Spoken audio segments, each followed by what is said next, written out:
Good morning बच्चों। आज के वीडियो में हम प्रॉपर्टीज ऑफ मैट्रिक्स एडिशन और प्रॉपर्टीज ऑफ मैट्रिक्स मल्टीप्लिकेशन पढ़ेंगे।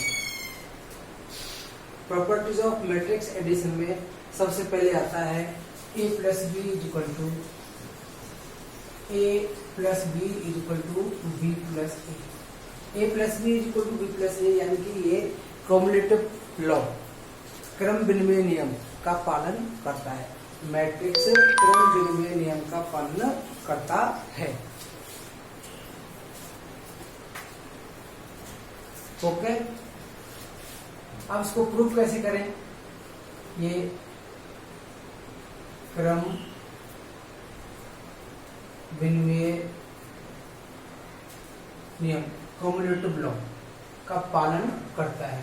जैसे कोई भी एग्जाम्पल ले लें, A equal to 1 2 3 4, B equal to 4 5 6 7। तब ए प्लस बी निकालें, जैसे निकालते आए हैं, एडिशन करना आता है आपको। 1 2 3 4 प्लस ये मैट्रिक्स 4 5 6 7। ऐड कैसे करना सीखा था आपने? पहले को पहले में प्लस करना है, 1 प्लस 4 2 प्लस 5, तीसरे को तीसरे से 3 प्लस 6। संगत अवयवों को आपस में जोड़ते हैं तो ये कितना आया? 5 9 7 और ये 11। ये equation 1 a plus B is equal to ये।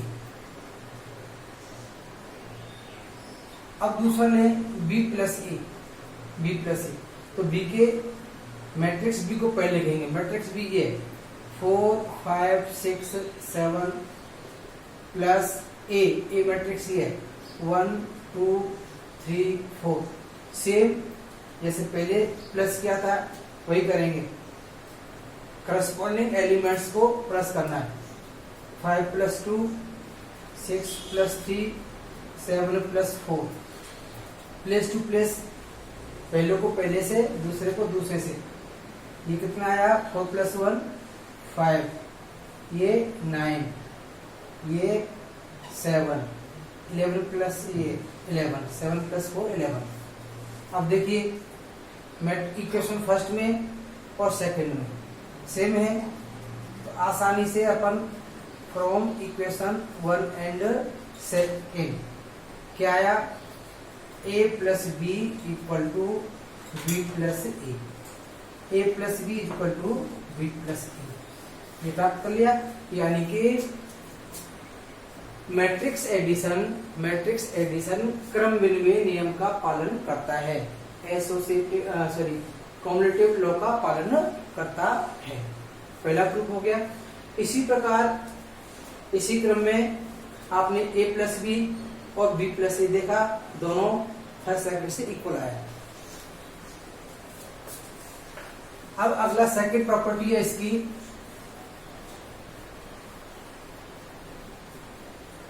सेकंड प्रॉपर्टी ये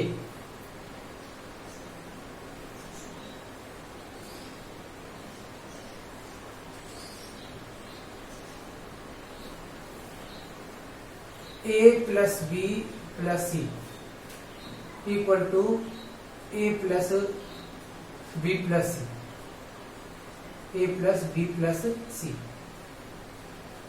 ये एसोसिएटिव लॉ साहचर्य नियम का पालन करता है।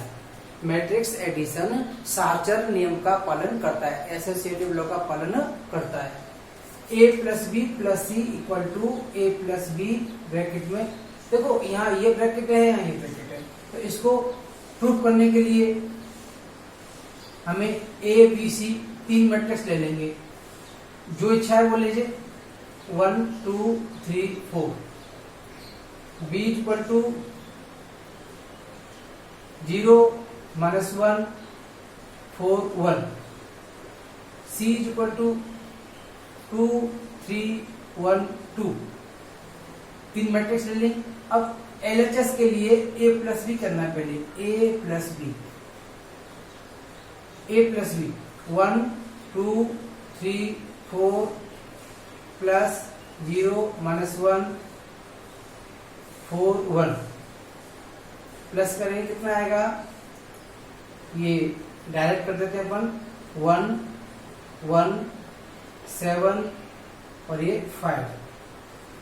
अब A plus B plus C, A plus B की वैल्यू कितनी आई, ये मैट्रिक्स 1 1 7 5 प्लस सी की वैल्यू ये है 2 3 1 2। अब आप चेक करेंगे, इन दोनों को प्लस करते हैं, 1 plus 2 1 plus 3, place to place, पहले को पहले में जोड़ना है, दूसरे को दूसरे में जोड़ना है। 7 प्लस 1 5 प्लस 2 कितना आया, 3 4 8 7। ये equation first. A plus B plus C की वैल्यू ये आई इक्वेशन फर्स्ट में। अब RHS के लिए A plus B plus C करना है, A plus B plus C. A को A में रखने दें 1 2 3 4 प्लस बी प्लस सी, बी की वैल्यू 0 माइनस 1 4 1 2 3 1 2। अब इन दोनों को प्लस करें, देखो इन दोनों को पहले प्लस करेंगे, 1 2 3 4, इन दोनों को प्लस करेंगे 2 2 5 3। अब इन दोनों को प्लस करेंगे, प्लस वही करना सिखाया है, पहले को पहले प्लस करना है, दूसरे को दूसरे प्लस करना है। तो देखो 1 प्लस 2 3, 2 प्लस 2 4, 3 प्लस 5 8, 4 प्लस 3 7। ये इक्वेशन 2। ये A plus B plus C, देखो A plus B plus C ये आया इक्वेशन सेकंड, ये भी इक्वेशन फर्स्ट और सेकंड इक्वेशन में हम देख सकते हैं from equation first and second A plus B plus C equal to A plus B plus C, यानी कि साहचर नियम का पालन करता है। मैट्रिक्स एडिशन साहचर नियम का पालन करता है, क्रम विनिमय नियम का पालन करता है और साहचर नियम का पालन भी करता है। आराम से जांच कर सकते हैं। देखो जो सब्ट्रैक्शन होता है ना, सब्ट्रैक्शन क्रम विनिमय नियम का पालन नहीं करता। सब्ट्रैक्शन क्या होता है, A माइनस बी,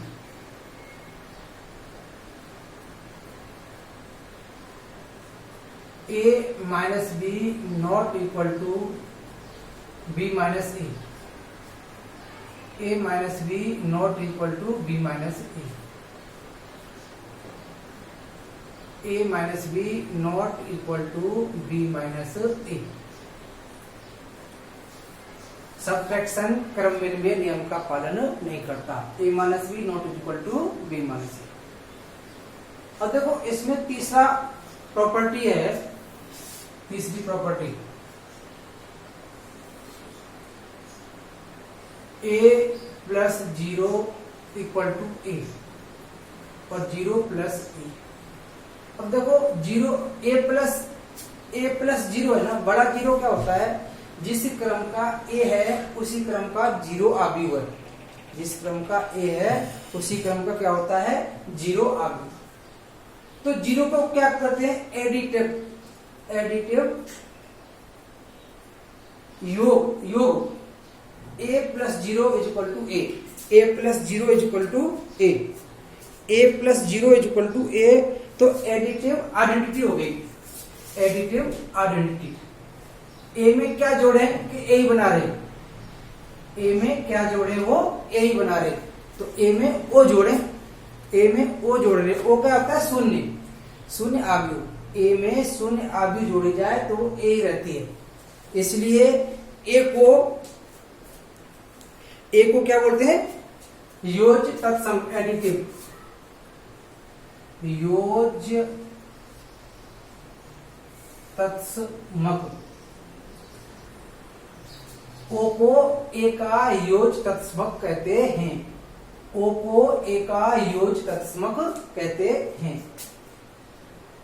अब आता है ये a plus minus A is equal to 0 या माइनस ए प्लस ए, ए में क्या जोड़ें 0 हो जाए, ए में माइनस ए, तो ए में क्या जोड़ें, ए में क्या जोड़ें, ए में माइनस ए जोड़ें, तो ए में माइनस ए जोड़ने से क्या बन जाता है, 0 बन जाता है, 0, A plus minus A is equal to 0, A plus minus A is equal to 0, इसका मतलब क्या है, योज्य प्रतिलोम,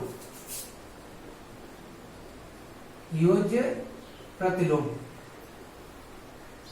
देखो यहां पर ओ यानी कि शून्य आव्यूह योज्य तत्समक है और ए का माइनस ए योज्य प्रतिलोम है।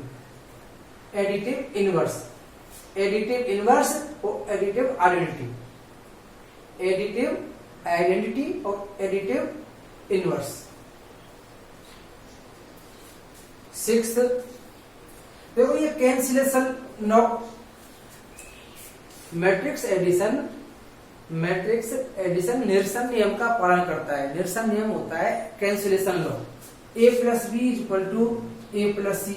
अब देखिए ए से ए कैंसिल हो गया तो क्या बचा, B is equal to C, तो ये निरसन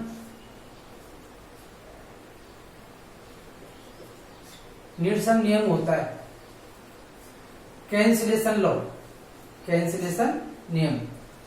अब ऐसे लें b plus A is equal to C plus A, तभी ए से कट जाएगा, क्या बचेगा, b is equal to C. तो यहां पर ए किधर लिखा हुआ था, लेफ्ट में, तो ये लेफ्ट कैंसिलेशन लो, वाम निरसन नियम, यहां पर ए दाहिनी तरफ था, ए से ए कैंसिल कट गया, b इज इक्वल टू सी बचा, यानी कि कैंसिल हो जाता है निरसन नियम। तो ये बायां निरसन नियम, ये दायां निरसन नियम, बाईं ओर से कटे तो बायां बचे, ये दाईं ओर से कटे तो ये बचा, मतलब कैंसिल हो जाता है, निरसन नियम का पालन होता है। ये थे आपके properties of matrix addition, properties of matrix addition. आराम से बड़ा इजी है, आप अपने आप कर सकते हो। ABC कोई भी एग्जांपल ले लेते हैं, यहाँ पर ABC कोई भी एग्जांपल ले और करते चले जाइए, बच जाते हैं।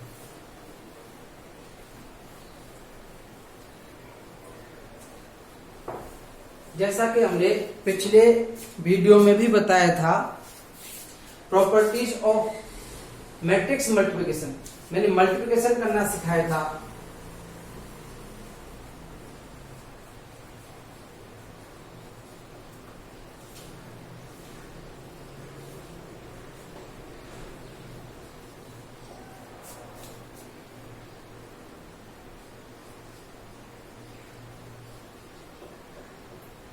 प्रॉपर्टीज ऑफ मैट्रिक्स मल्टीप्लिकेशन, जैसा कि पहली बार जब मैं गुणा करना सिखाया था, a into B is equal to B into A बताया था, a into B not is equal to B into A into B not is equal to B into A. सामान्यतः ऐसा होता है, कभी कभी a into B into A के बराबर भी होता है, जैसा कि मैंने बताया था पहले, आगे बताएंगे। अब एक बार वापस बता देता हूं, a इंटू बी सामान्यतः बराबर नहीं होता b इंटू ए के, परंतु कुछ केसेस में बराबर होता है। जैसे अगर a और b समान आव्यूह के, समान क्रम के विकर्ण आव्यूह हों, समान क्रम के विकर्ण आव्यूह हों, ऐसा 1 0 0 2 विकर्ण आव्यूह है, ठीक है। और जैसे a इक्वल टू ले लिया, b इक्वल टू ले लिया 4 0 0 2 सपोज, तो यहां पर करेंगे a into B equal to B into A हो जाएगा। ये विकर्ण आव्यूह है, डायगोनल मैट्रिक्स है। अगर ऐसा होता है तो बराबर हो जाता है। Generally a into B B into A के बराबर नहीं होता, सामान्यतः a into B B into A के बराबर नहीं होता, यानी कि क्रम विनिमय नियम का पालन नहीं करता। क्रम विनिमय नियम का पालन नहीं करता। मैट्रिक्स गुणा क्रम विनिमय नियम का पालन नहीं करता। दूसरा, a into B into C equal to a into B into C साहचर्य नियम का पालन करता है। साहचर्य नियम का पालन करता है। a इंटू बी इंटू सी, पहले a इंटू बी करो, जो आ जाएगा c से गुणा करेंगे। आयतस के लिए पहले b इंटू सी करेंगे, जो आ जाएगा a से इंटू करेंगे। ये साहचर्य नियम का पालन करता है। मैट्रिक्स गुणा या मैट्रिक्स मल्टीप्लिकेशन क्रम विनिमय नियम का पालन नहीं करता, साहचर्य नियम का पालन करता है। ये दोनों चीजें अब आप कैसे तय करेंगे, तो इसमें कोई एग्जांपल लेना पड़ेगा। सपोज अपन ने पहली प्रॉपर्टी अपन यूज करना चाहें, पहली प्रॉपर्टी को हम प्रयोग करें। एग्जांपल लें, देखो 1 2 3 4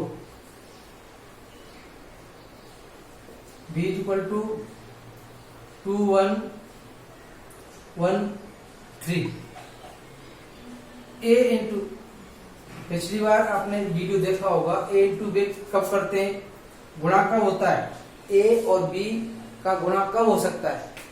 देखो 1 2 3 4 इंटू 2 1, a और b दो आव्यूह का गुणा हो सकता है यदि पहली आव्यूह के पंक्तियों स्तंभों की संख्या, यहाँ पर 2 इंटू 2 2 इंटू 2, ये भी 2 इंटू 2 का है, गुणा हो सकता है यदि ये हो। देखो पहली आव्यूह के स्तंभों की संख्या, स्तंभ कितने 1 और 2, दो स्तंभ है। दूसरी में पंक्ति कितनी है 1 और 2। पहली आव्यूह के पंक्तियों स्तंभों की संख्या दूसरी के पंक्तियों की संख्या के बराबर हो तो गुणा संभव है, गुणा हो जाएगा। हो जाएगा तो आंसर किस में आएगा, जो बच गए यानी 2 और 2। तो ये गुणा संभव है, यहाँ पर गुणा संभव है तो गुणा करते हैं। वो देखो क्या बताया था, पहली पंक्ति को पहले स्तंभ में और फिर दूसरे स्तंभ में। पहली पंक्ति लेंगे और पहली पंक्ति को पहले स्तंभ में गुणा करेंगे। पहले को पहले से 1 इंटू 2 प्लस पहले को पहले से और दूसरे को दूसरे से 2 इंटू 1, पहले को पहले से प्लस दूसरे को दूसरे से। पहली पंक्ति का पहले स्तंभ हो गया। इसी प्रकार पहली पंक्ति का दूसरे स्तंभ में करेंगे, पहले को पहले से 1 इंटू 1 प्लस 2 इंटू 3। पहली पंक्ति का दोनों स्तंभों में हो गया और दूसरी पंक्ति का करेंगे, पहले को पहले से 3 इंटू 2, पहली पंक्ति को पहले स्तंभ से कर रहे हैं, पहले को पहले से प्लस दूसरे को दूसरे से 4 इंटू 1, पहले को पहले से प्लस दूसरे को दूसरे से। तो ये कितना आया 2 plus 2 6 plus 4 1 plus 6 3 plus 12, 2 into 1 2 into 1 2 plus 2। अपना आंसर आया 4 7 10 और 50। ये a इंटू बी आया, a इंटू बी। अब b इंटू ए करेंगे, b इंटू ए, तो b के एलिमेंट पर लिखेंगे 1 2 1 1 3 इंटू ए के 1 2 3 4।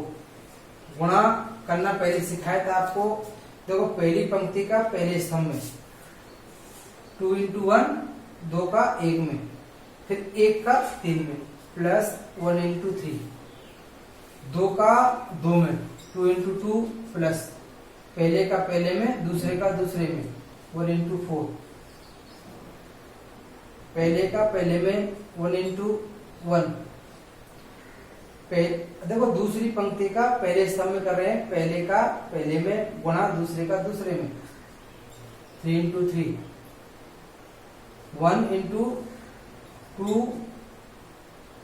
फिर 3 इंटू 4 कितना आया चेक किया जाए। 2 प्लस 3 1 प्लस 9 4 प्लस 4 2 प्लस 12, ये 5 10 8 14, ये b into A into B समीकरण 1, बी इंटू ए समीकरण 2। आपने देख लिया कि ये और ये बराबर नहीं है, ठीक है। From equation first and second we get a into B not is equal to b into A into B into A के बराबर नहीं होता, ये आपने जांच कर लिया। साहचर्य नियम का पालन नहीं होता। a into B not is equal to B into A, साहचर्य नियम का पालन, सॉरी क्रम विनिमय नियम का पालन नहीं होता। ओके, इसी प्रकार ये a इंटू बी करेंगे, जो आंसर आएगा c से इंटू करेंगे। आयतस के लिए पहले b इंटू सी करेंगे, जो आएगा a से करेंगे, फिर देखेंगे बराबर नहीं होते, यानी कि साहचर्य नियम का पालन भी नहीं होता।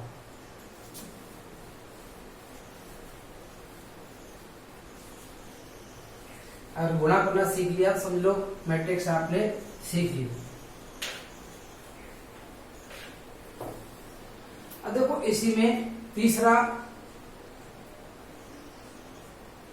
तीसरा है a into B, sorry a into I is equal to A into I is equal to A. ये बताता है कि आई क्या होता है, आइडेंटिटी मैट्रिक्स है, इकाई मैट्रिक्स है। इकाई मैट्रिक्स को किसी आव्यूह ए से गुणा किया जाए तो ए के बराबर ही रहता है। प्रूव करना चाहें कर सकते हैं। 2 3 4 5 आई लेते हैं, आई आइडेंटिटी होता है, इकाई मैट्रिक्स। देखो ये 2/2 का है तो इसको भी 2/2 का लिया। अब a इंटू आई करें, a इंटू आई 2 3 4 5 और आई 1 0 0 1 गुणा करना सिखाया था मैंने। 2 इंटू 1 पहले को पहले से 2 इंटू 1 प्लस 3 इंटू 0 पहले को पहले से प्लस दूसरे को दूसरे से। पहली पंक्ति का पहले स्तंभ में हो गया, अब पहली पंक्ति का ही दूसरे स्तंभ में 2 इंटू 0 3 इंटू 1। और दूसरी पंक्ति का पहले दूसरे स्तंभ में करेंगे 4 इंटू 1 5 इंटू 0 4 इंटू 0 5 इंटू 1। क्या प्राप्त हो गया, देखो 2 इंटू 1 2 और ये 0 4 0 ये 0 3 0 5 ये 2 3 4 5 a इंटू आई।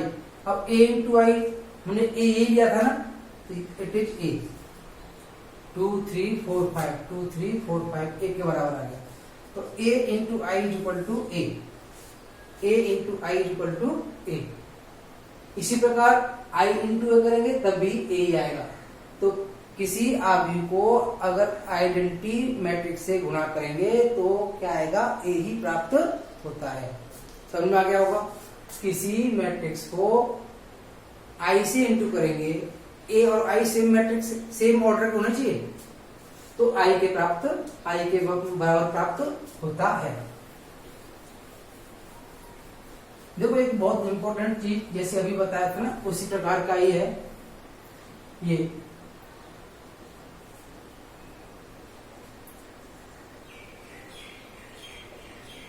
यदि a into B is equal to I हो तो a और b परस्पर व्युत्क्रम होते हैं। a inverse is equal to B,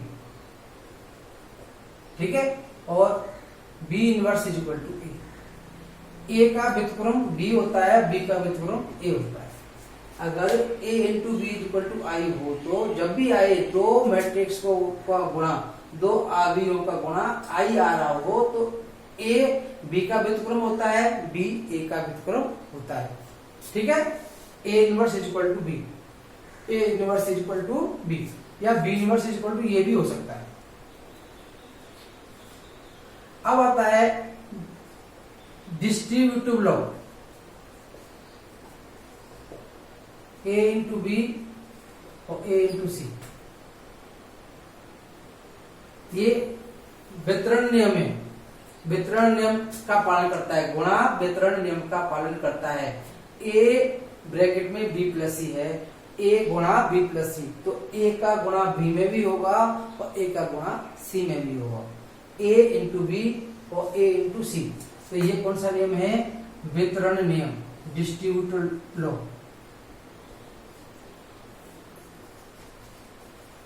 यानी कि गुणा, किसी अवयव का गुणा वितरण नियम का पालन करता है। ये तो हुई हमारी मैट्रिक्स एडिशन की प्रॉपर्टी और मैट्रिक्स मल्टीप्लिकेशन की प्रॉपर्टी। आज का वीडियो इतना ही। नेक्स्ट वीडियो में इनवर्स या परिवर्त अवयव लेके आएंगे, परिवर्त अवयव की वीडियो लेके आएंगे। ओके, तब तक के लिए बाय।